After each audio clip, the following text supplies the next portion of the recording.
ci internet bi ñu wax ci ànd ak Fatimata Bintou Ba Fatima maa ngi lay nuyu di la dalal ci plateau bi. maa ngi lay fay Sophia Ba maa ngi nuyu suñu mbokku téléspectateurs ak internet ci ITV yi. Finalement tu es bien là. Bah oui, finalement. Malgré tout.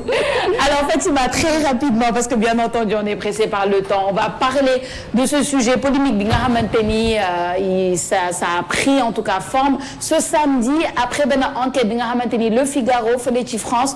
génne mais le TER sénégalais appartient à 95% à la France ñu daal di ci am ay démenti avec justement le porte-parole du gouvernement et le DG du TER. Gannaaw loolu nga xamante ni Sophia ni nga ko daal di annoncé ab benn enquête bu Figaro daal di génnee après un an d'exploitation bu TER bi nag mu jur ay coow yu bëri ci réseau yi ñi di naan TER bi Sénégal ko moom ñi ñu ne TER bi di nga xamante ni mooy waa SNCF ñoo ko moom dañ koy dooree ak li nga xamante ni mooy titre enquête Figaro bi un an après son inauguration le TER de Dakar exploité par la SNCF est très en retard sur ses objectifs financiers ñu ne mais aussi de fréquentation maanaam li nga xamante ni am na ko retard ci wàllum koppar am na ko itamit retard ci li nga xamante ni mooy nombre de passagers bi mu waroon transporter ni loo xamante ni Sophia jur na loolu benn interrogation parce que dañ doon wax jamono ji di wees TER bi féete na ay 1 million nga xamante ni passagers ñu ne TER bi atteindre na objectif am ba maye sax benn journée boo xamante ni nit ñi dañ doon dem ak dikk ci TER bi te duñ fay dara dañ doon seetaan benn extrait bu ndaw boo xamante ni jur na coow bu bëri ñëwaat ci plateau bi acca ñu xool extrait bi Ndiaga ñëwaat ci plateau bi. TER n'appartiendrait pas au Sénégal. Du moins, c'est ce que beaucoup ont compris après que Le Figaro, qui est un média français assez connu, ait sorti un article dans lequel il... C'est de la déformation. Vraiment, c'est la déformation parce que du ma leen wax ci TER bi yàgg naa ko wax Sénégal moo ko moom entièrement. Le TER n'appartiendrait pas au Sénégal. Du moins, c'est ce que beaucoup ont compris après que Le Figaro, qui est un média français assez connu, ait sorti un article dans lequel ils disent que la société d'exploitation du TER, ou SETER, appartient à la SNCF, qui est une entreprise ferroviaire publique française. Donc les gens en ont déduit que le TER appartient à la SNCF et non pas à l'État du Sénégal. Bien, la confusion vient de SENTER et SETER. La SENTER est la Société nationale de gestion de patrimoine du TER et elle possède toutes les infrastructures construites par le TER, c'est-à-dire les rames, les rails, etc. est détenue à 100% par l'État du Sénégal. La SETER, qui elle est détenue à 100% par la SNCF, s'occupe de l'exploitation du train, c'est-à-dire faire rouler le train, s'occuper de la bonne tenue des rails et gérer les gares, entre autres. Et entre les deux, il y a un contrat de concession, c'est-à-dire un accord où le concessionnaire, ici la SETER, obtient le droit exclusif d'exploiter l'activité, tandis que l'autorité concessionnaire, la SENTER, conserve la propriété de l'actif ou de l'activité.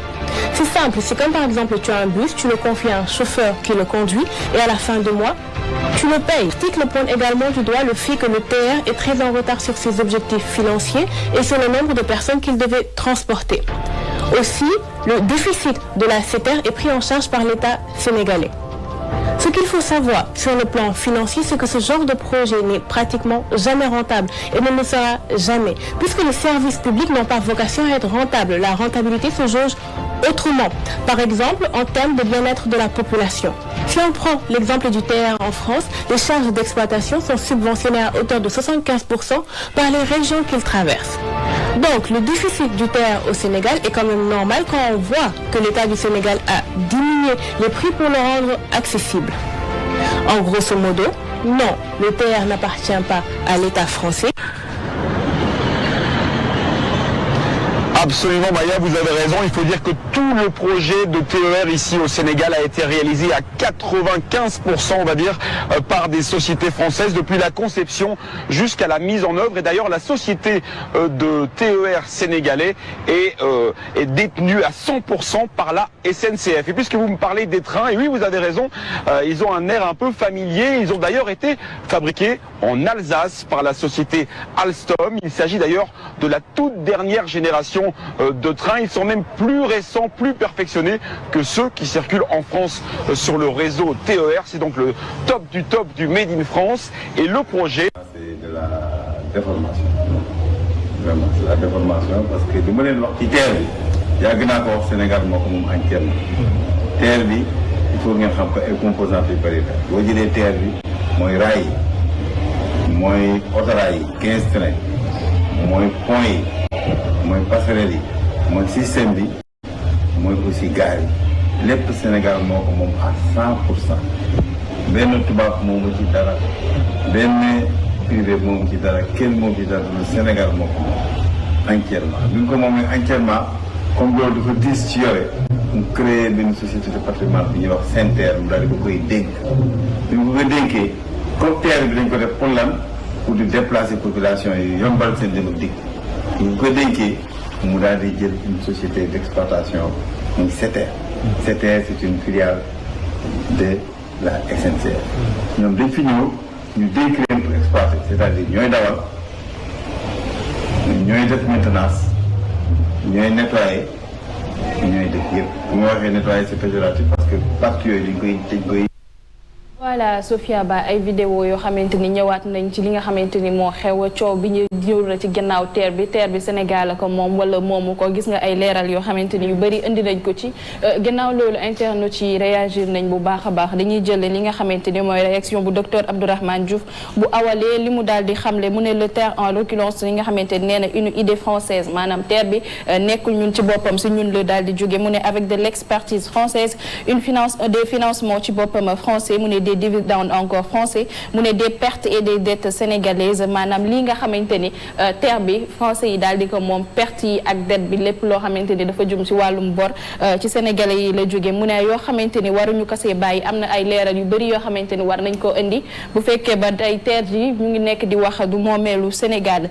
kii di Marie lu mu daal di wax mu ne l'autoroute à péage nous appartient pas li nga xamante ni terre bi aussi nous appartient pas mu ne le port autonome de Dakar pareil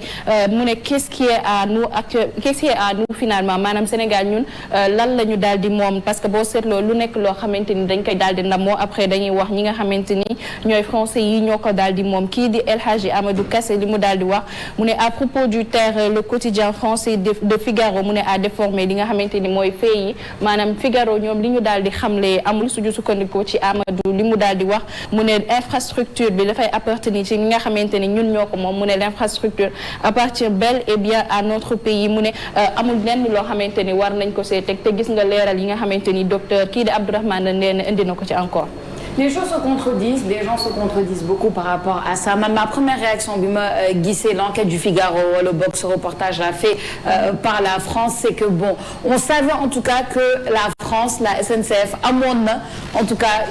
une partie wala boog quelque chose à voir avec la construction du terre au Sénégal. Peut-être détails yi lañ xamul woon te détails yi lañ xamul ba tey parce que certains démentisent. Quand on dit 95%, c'est énorme. Quand on dit aussi parce que reportage bi du mu indi aussi et qui est très grave. Peut-être si ça s'avère vrai passe, c'est le retour sur investissement que la France assure faire par rapport aux terres sous faute de paiement de l'État sénégalais. Et je pense que loolu c'est quand même grave si ça se concrétise ou si ça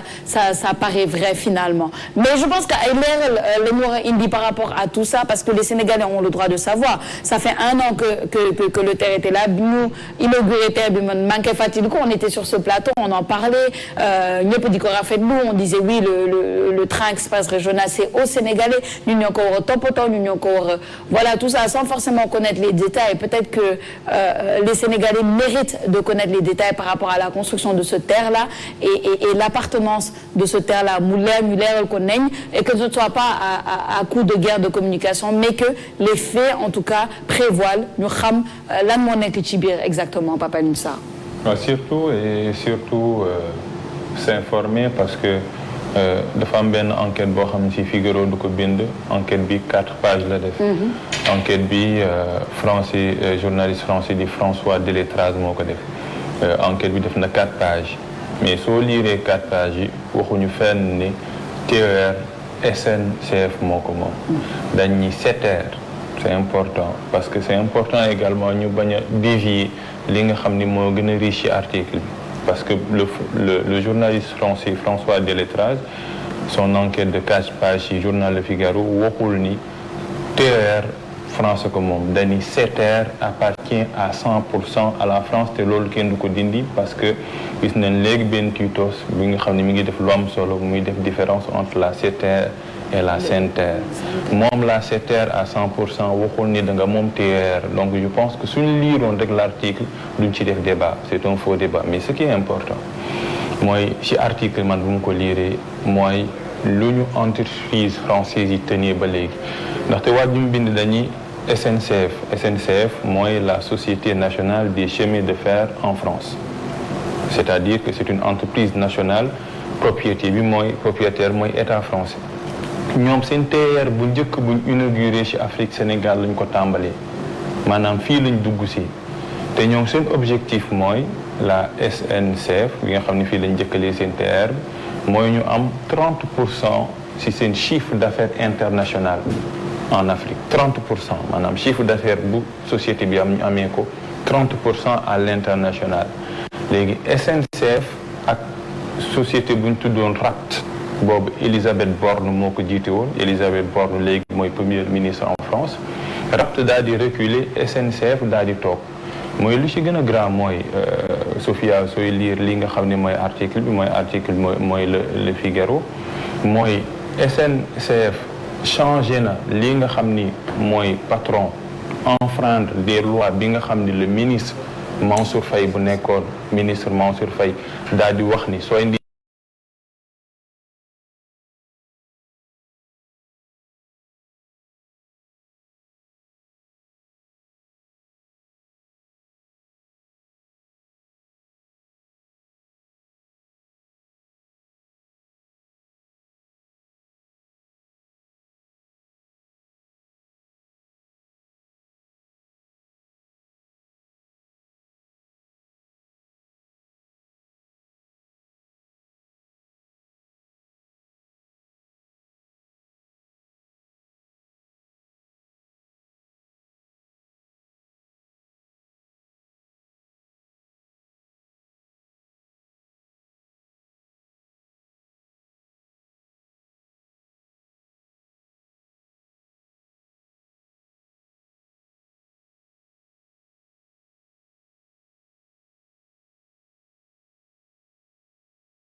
une entreprise française bi nga xam ni mooy la société nationale ce n'est comme ça une société privée mais c'est une société nationale des chemins de fer français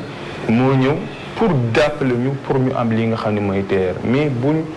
dindi lu ëpp solo bi l'article n'a jamais dit que le TER appartient à la France l'article a dit de François Delettrage de 4 pages que la SETER appartient à 100% aux Français ça n'a rien à voir mais man fu may gën a amee kii mooy ñun dañoo abal ci li nga xam ne mooy nuñ teg TER bi mais su amee déficit Sénégal moo koy fay te la SNCF a la possibilité de changer kuy jiite TER bi SETER bi sans pourtant l'application ou bien l'aval du Sénégal loolu nag war nañ ci xoolaat bu baax xool ñun suñ chemin de fer parce que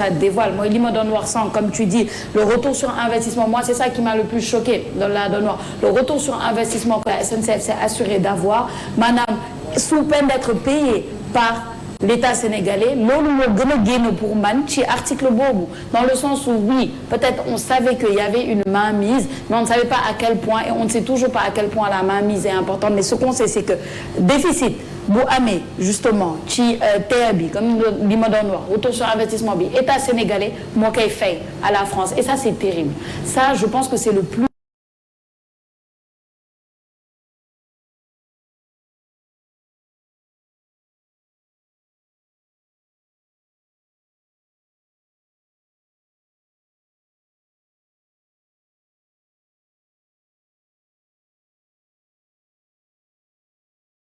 révélation là je pense que suñu taxawaay war nañ ko xoolaat bu baax a baax. nga xam nga dañoo war a leeral Sénégalais yi déjà lan mooy SENTER ak SETER. ñu xam ne SENTER li nga xamante ni kii di Abdou Ndéné daal di koy jiite ak SETER parce que boo seetloo sax ci li nga xam vidéo yi ñu daal di wane am na kenn koo xam te mu ngi wuyoo ci turu Codou Gueye moom dafay traité lépp loo xamante ni day actualité nationale ak internationale leeral na si bu baax a baax Soufia Ba parce que des fois ñun dañuy jékki-jékki di wax dara rek. c'est parce que soit titre bi ci titre bi nit ki dafay jaay titre article am soit du ñu am li nga xamante ni mooy tayal dem lire exactement lan lañ ci bind parce que boo xoolee bu ñu la nee SNCF ñoom moom li nga xamante ni mooy SETER donc ñoom ñu ngi ci seen li nga xamante ni mooy seen droit et loolu ñu wax dëgg la amul lenn loo xamante ni mën nañ ko cee teggi par contre bu ñu waxee Sénégal parce que boo xoolee vidéo bi li mu daal di wax nee nañ TER bi diis na lool pour ñoom nga xamante ni ñu gérer lépp loo xam ne dafay jëm ci wàllum exploitation ak entretien ñu dem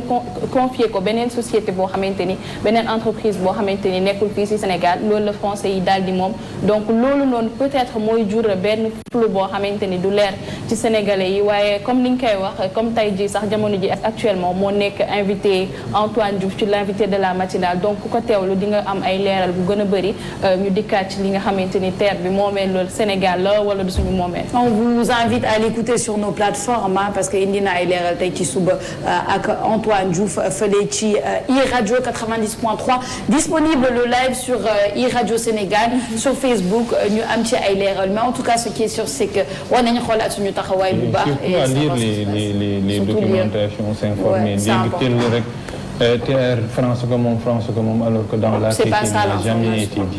soo defee loolu da ngay dévier le journaliste là son corps défendant je ne le connais pas. J'ai juste vu sa signature mais après lui bu ma lire article avec tout le truc bu TER bi moom ñu ko et cetera dañ ko jéggaani ça traité wul loolu sax. li traité mooy nan lañ defee le contrat nan la ci SNF SNCF di gagné. ak yooyu noonu je pense sont les détails est-ce que TER bi am na rentabilité ça je pense que c'est la plus grande question. parce que nee na bu Abdou Ndéné Sall dañ ni am na rentabilité parce que TER